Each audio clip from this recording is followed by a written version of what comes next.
जय हिंद प्रिय मित्रों, आज करंट अफेयर की क्लास में आप सभी का स्वागत है। दोस्तों, आज हम 10 महत्वपूर्ण प्रश्न करंट अफेयर से संबंधित लेकर आए हैं, जो कि विभिन्न एग्जामों में पूछे जाने की संभावना है। साथ ही में हम एग्जाम बूस्टर पॉइंट आप सभी की तैयारी को और बेहतरीन बनाने के लिए लेकर आ चुके हैं।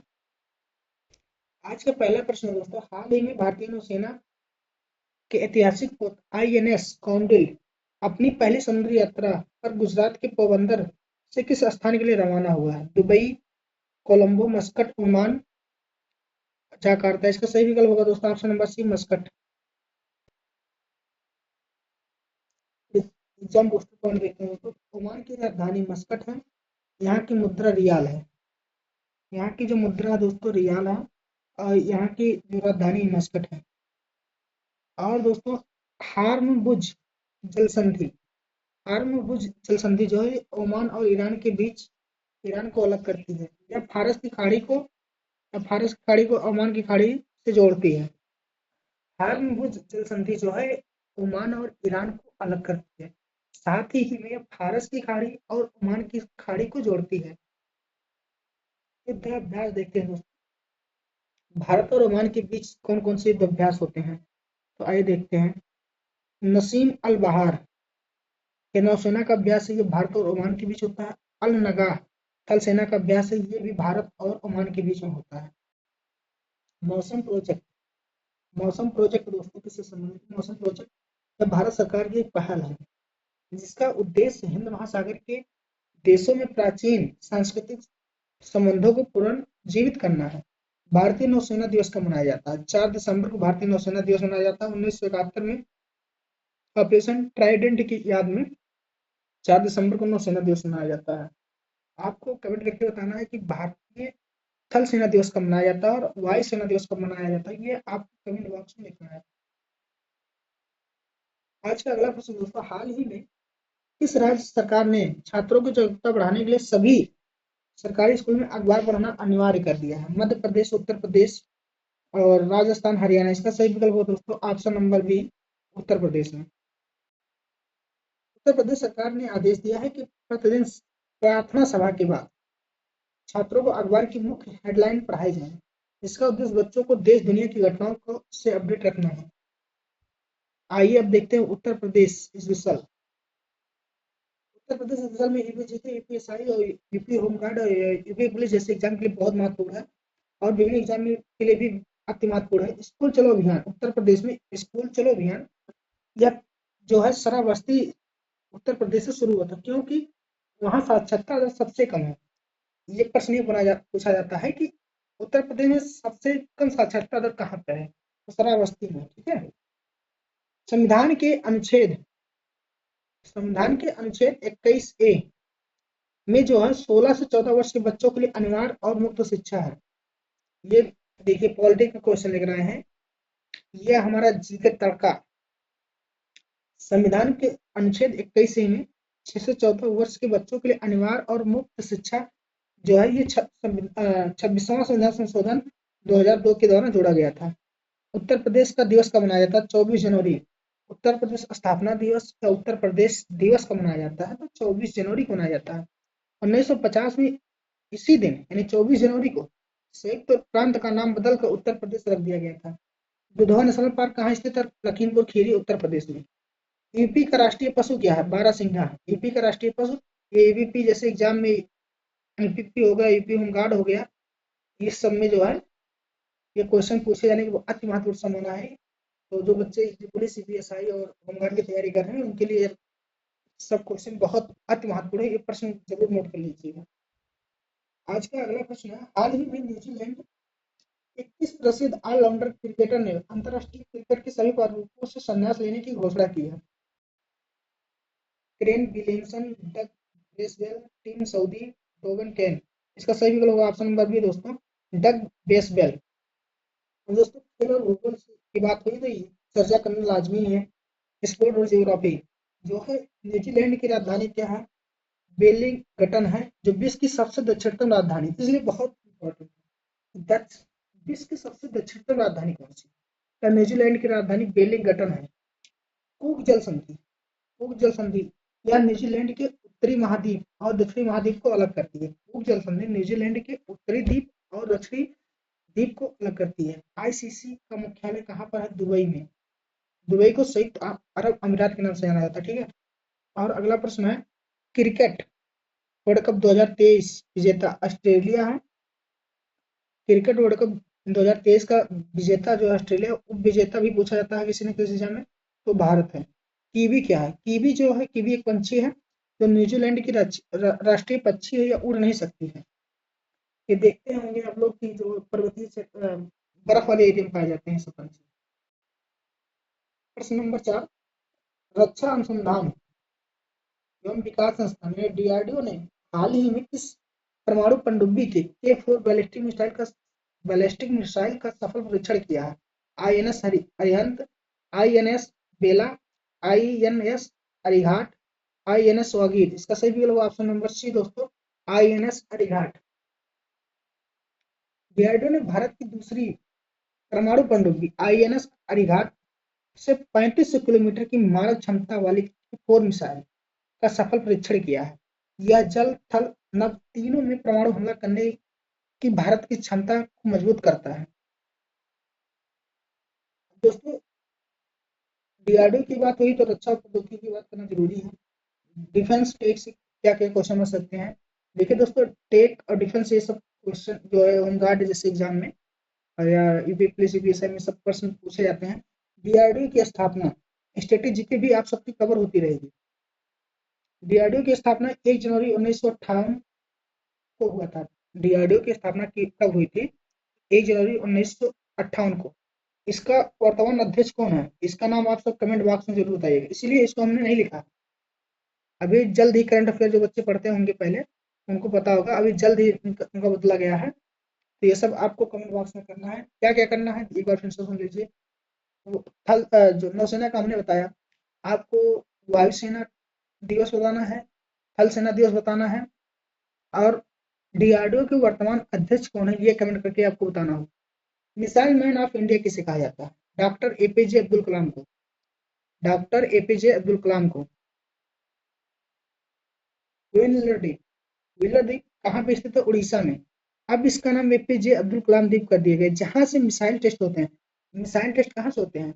एपीजे अब्दुल कलाम द्वीप से, ठीक है। ये उड़ीसा में है। और इसका पहले पुराना नाम क्या था? व्हीलर द्वीप। IGMDT मिसाइल प्रोग्राम, इसको ट्रिक पटना से याद करिएगा, पटना इसका ट्रिक है। पी से पृथ्वी, ए से अग्नि, टी से त्रिशूल, एन से नाग, ए से आकाश। आईएनएस अरिहंत क्या है? यह भारत की पहली परमाणु पनडुब्बी है। भारत की पहली परमाणु पनडुब्बी क्या है? आईएनएस अरिहंत। हाल ही में चर्चा में रहा कांगेर घाटी राष्ट्रीय उद्यान किस राज्य में स्थित है, जिसे यूनेस्को धरोहर सूची में के लिए प्रस्तावित किया गया है? छत्तीसगढ़, झारखंड, उड़ीसा, उत्तराखंड। इसका सही विकल्प होगा दोस्तों option number A, Chhattisgarh. Kanger घाटी राष्ट्रीय उद्यान कहाँ पे है? छत्तीसगढ़ में है।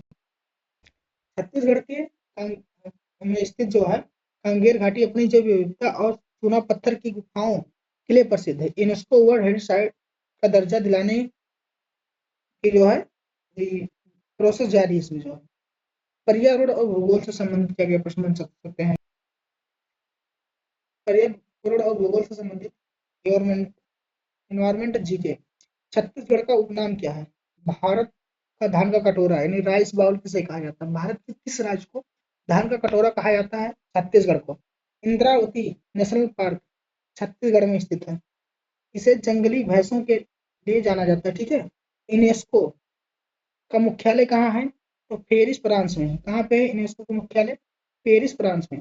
भारत में कुल कितनी रामसर साइट है? इसको आपको जैसे वर्तमान संख्या बतानी है, पहले 80 प्लस हो चुकी हैं, और इसको भी कमेंट करके बताना। चित्रकूट जलप्रपात, देखिए तो क्या होता है ना, आप कोई प्रश्न सर्च करते हैं तो वो आपके दिमाग में सेव हो जाता है, इसलिए इन सब प्रश्नों को हम नहीं लेकर आए। इसलिए हमने कहा कि जो है 80 प्लस है, लेकिन आप अपडेट हो चुके हैं तो आपको बताना कमेंट बॉक्स, कमेंट जरूर करिएगा। चित्रकूट जलप्रपात जिसे भारत का नियाग्रा फॉल्स कहते हैं। चित्रकूट जलप्रपात को भारत का नियाग्रा फॉल्स कहा जाता है। यह इंद्रावती नदी पर छत्तीसगढ़ में स्थित है। इंद्रावती नदी पर छत्तीसगढ़ में स्थित है। अब प्रश्न पूछेगा भारत का नियाग्रा फॉल्स किसे कहते हैं? तो चित्रकूट जलप्रपात या भारत में नियाग्रा फॉल्स किस नदी पर स्थित है? इंद्रावती नदी पे। कहाँ पे? छत्तीसगढ़ में। हाल ही में किस संस्था ने बिहार और पूर्वी भारत का पहला शक्तिशाली बिहार और पूर्वी भारत का पहला शक्तिशाली सुपर कंप्यूटर परमरूद्र लॉन्च किया है? IIT Kanpur, IIT Patna, IIT Patna, IIT Kharagpur. दोस्तों इसका सही बोलो option number B, IIT Patna ने। आईआईटी पटना ने जो है सुपर कंप्यूटर परमरूद्र लॉन्च किया है। सुपर कंप्यूटर मिशन के तहत सुपर कंप्यूटिंग मिशन के तहत आईआईटी पटना ने परमरूद्र यानी सुपर कंप्यूटर स्थापित किया। यह मौसम की भविष्यवाणी और जटिल रिसर्च में मदद करेगा। यह कंप्यूटर जो मौसम की भविष्यवाणी और जटिल रिसर्च में मदद करेगा। अब दोस्तों इसमें कंप्यूटर और साइंस से संबंधित जो प्रश्न बन सकते थे उसमें लेकर आए हैं। सुपर कंप्यूटर के जनक किसे कहा जाता है? भारत में सुपर कंप्यूटर के जनक कौन है? विजय पी भटकर जी हैं। सुपर कंप्यूटर के भारत में जनक विजय पी भटकर हैं। भारत का पहला सुपर कंप्यूटर परम 8000 1991 में सी डैक के द्वारा इसे जारी किया गया था। भारत का सबसे तेज सुपर कंप्यूटर सॉरी विश्व का सबसे तेज सुपर भारत का तो पहला सुपर कंप्यूटर तो परम 8000 हो गया, लेकिन विश्व का सबसे तेज कंप्यूटर जो वर्तमान में है ये है एल कैपिटन। कंप्यूटर साक्षरता दिवस को मनाया जाता है 2 दिसंबर को मनाया जाता है। कंप्यूटर साक्षरता दिवस को मनाया जाता है तो 2 दिसंबर को मनाया जाता है। Silicon of valley silicon valley of India किसको कहते हैं? बेंगलुरु को कहते हैं। सिलिकॉन वैली ऑफ इंडिया किसको कहते हैं? बेंगलुरु को कहते हैं। अगला प्रश्न है, हाल ही में भारत के राष्ट्रपति ने संविधान का संथाली संस्करण जारी किया। यह किस लिपि में लिखा गया है? तो दोस्तों आप सबको पता होगा, अभी कल वाली क्लास में हमने क्वेश्चन लिया था, तो लिपि से संबंधित हमको लगा कि ये इंपॉर्टेंट, इसलिए क्वेश्चन को फिर से रख लें। देवनागरी लिपि, गुरुमुखी, ओल चिकी, कैथाली। इसका सही विकल्प होगा ऑप्शन नंबर सी, ओल चिकी।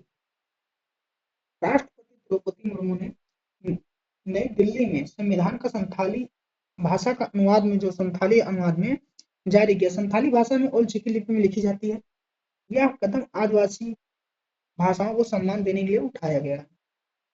संविधान का तड़का 8वीं अनुसूची में क्या है? भाषा है।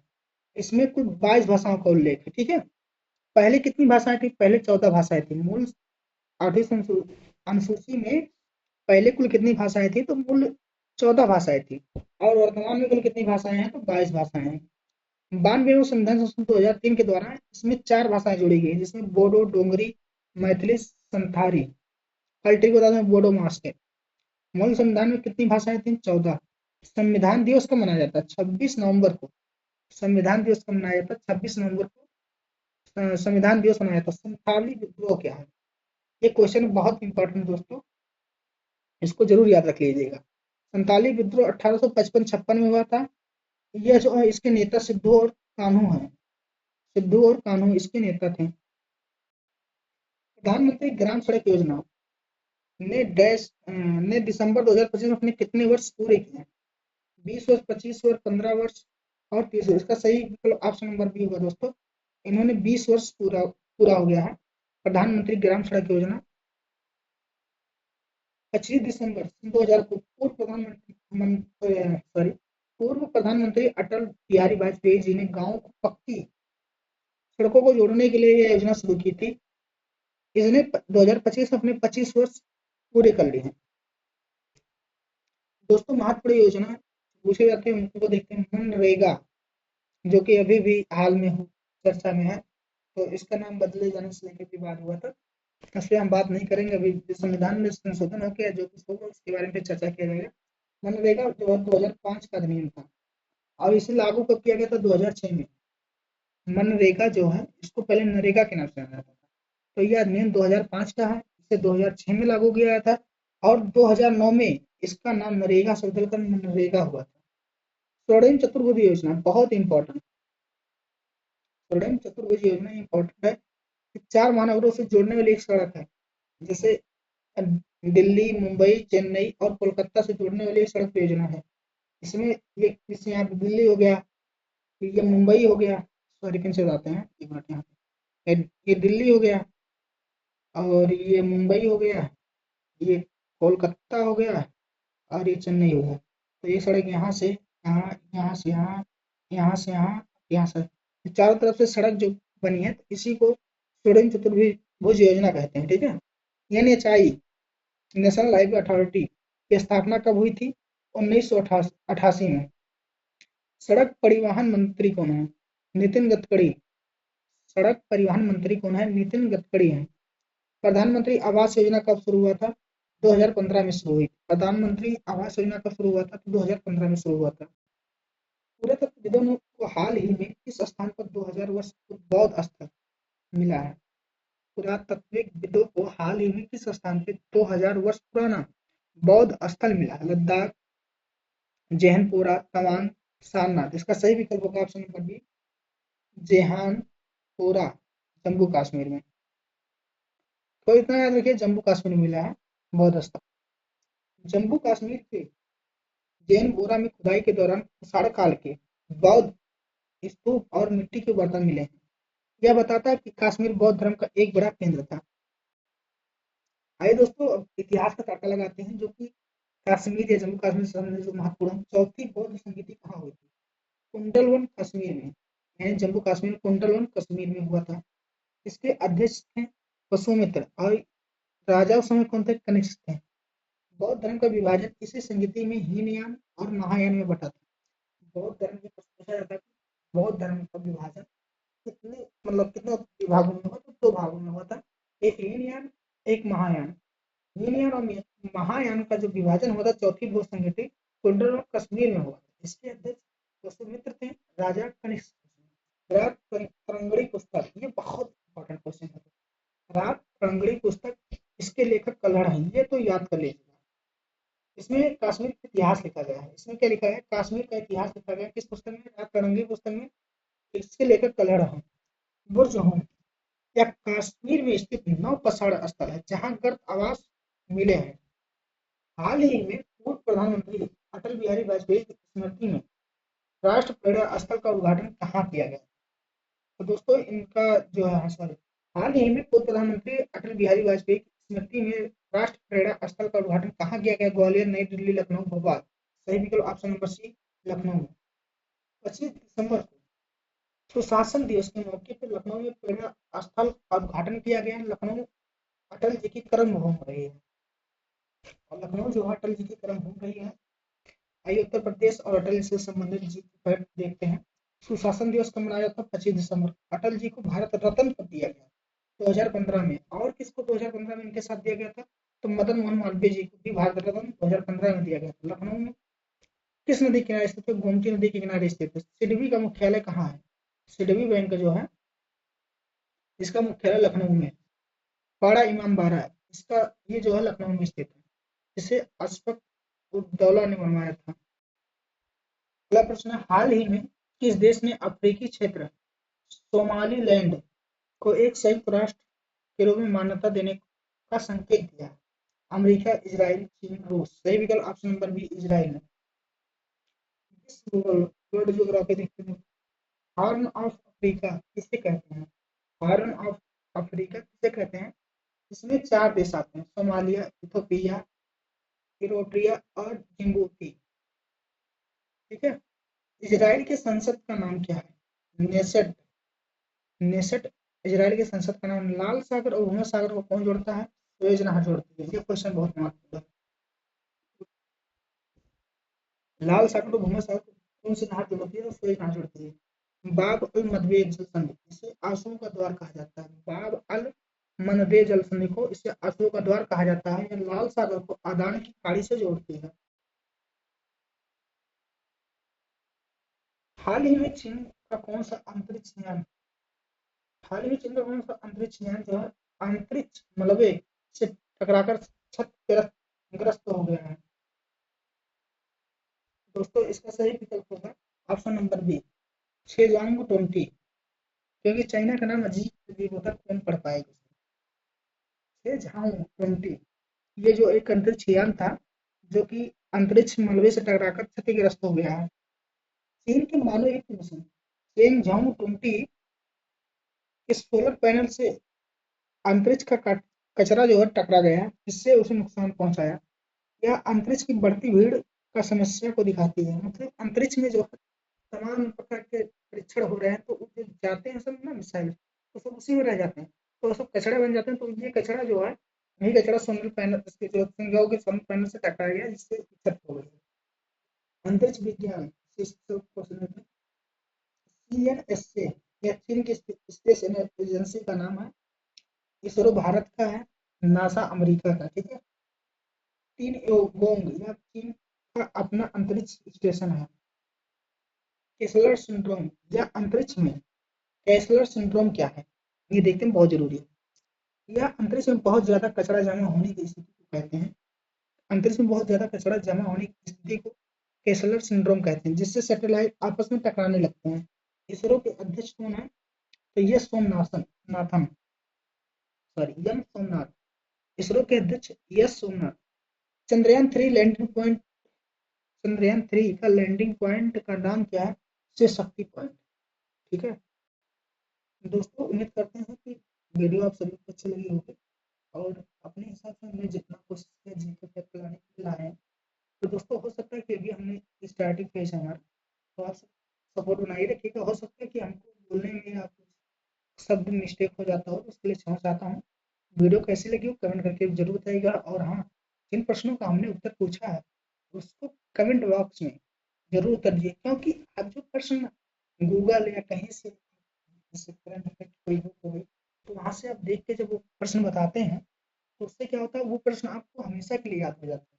इसलिए अधिकतर प्रश्न सोचते हैं कि कुछ प्रश्न ऐसे लाए जाएं जो कि आप लोग सर्च करके उसको बताएं, तो और अच्छा लगता है, और सब कमेंट करते हैं तो हमको और अच्छा लगता है। दोस्तों ऐसे ही वीडियो डेली करंट अफेयर पाने के लिए, कम टाइम में बेहतरीन कंटेंट के लिए आप हमें फॉलो करिए। हमारा वीडियो ज़्यादा से ज़्यादा 15 से 20 मिनट में आपको पूरा करंट अफेयर का रिवीजन हो जाएगा। धन्यवाद। जय हिंद, जय भारत।